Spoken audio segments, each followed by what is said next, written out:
রান্না একটা শিল্প, তাই যত সুন্দর এবং পরিপাটিভাবে করা যায়, দেখতে সুন্দর, খেতেও সুস্বাদু হয়। আসসালামু আলাইকুম। নাজমাস রসই করে আরও একটা রেসিপির আমন্ত্রণ জানাচ্ছি আপনাদের সবাইকে। এখানে আমি গরুর কলিজা, গিলা, ফুসফুস ছোট করে কেটে ধুয়ে পরিষ্কার করে আবার আমি গরম পানিতে 2 থেকে 3 মিনিট সিদ্ধ করে নিয়েছি। এখন ধুয়ে পরিষ্কার করে রেখে দিলাম। চলে আসলাম চুলায়, রান্না করব। ফ্রাই প্যান বসিয়ে 1/2 কাপ তেল দিয়ে দিলাম।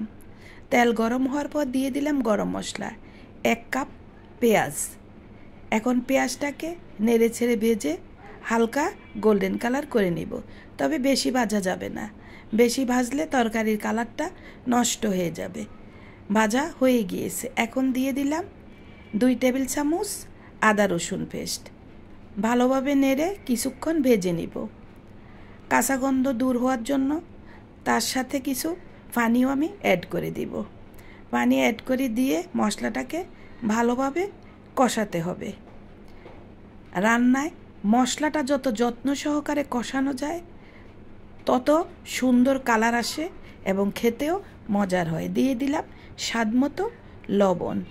আবারও আমি হাতল দিয়ে নেড়ে দিচ্ছি। চুলা মিডিয়াম হাইয়ে রেখেছি। লবণটা দিয়ে নেড়ে নিলাম। তেলটা যখন উপরে ভেসে আসলো, এখন দিয়ে দিব মশলা। মরিচ পাউডার 1 টেবিল চামচ, 1 টেবিল চামচের চেয়েও কম হলুদ পাউডার, 1/2 টেবিল চামচ করে ধনিয়া জিরা পাউডার দিয়ে ভালোভাবে আমি নেড়ে ছেড়ে 1 মিনিটের মতো ভেজে নিব। তবে বেশিক্ষণ এভাবে ভাজা যাবে না, মশলা কিন্তু পুড়ে যাবে। তার সাথে দিয়ে দিতে হবে সামান্য পরিমাণ পানি। আমি এখন পানি দিয়ে দিলাম। পানি দিয়ে ভালোভাবে নেড়ে মশলাটাকে ভেজে নিব।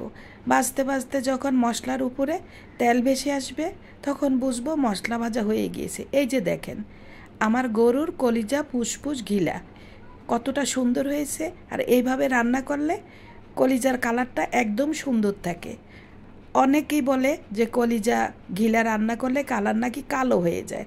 তার একটাই মাত্র কারণ, ওই যে আমার ভিডিওর আগে দেখিয়েছি 2 মিনিট সিদ্ধ করার পর কি যে কালো বের হয়েছে, এগুলি সব রক্ত।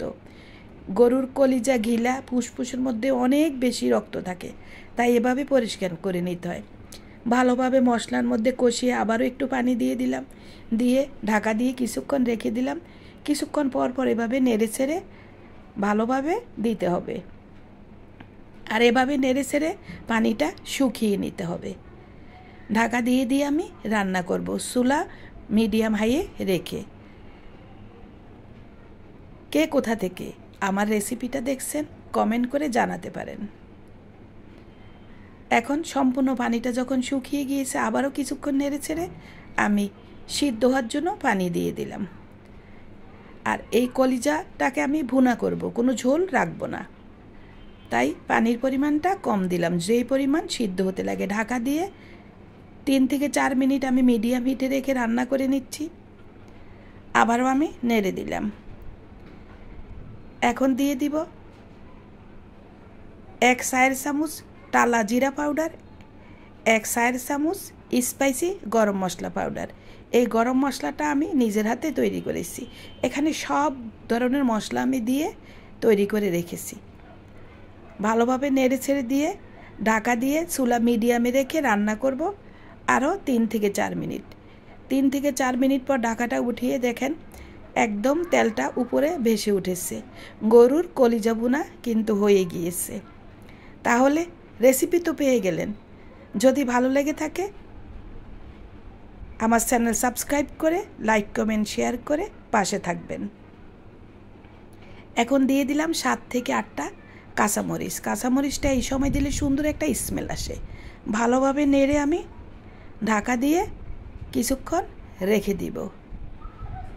প্রিয় ভিউয়ার্স, নাজমাস রসই করে পেয়ে যাবেন সহজ রেসিপিতে মজাদার সব খাবার দাবার। আমরা বাঙালি, তাই বাঙালিয়ানা খাবারই থাকবে আমার পেজে।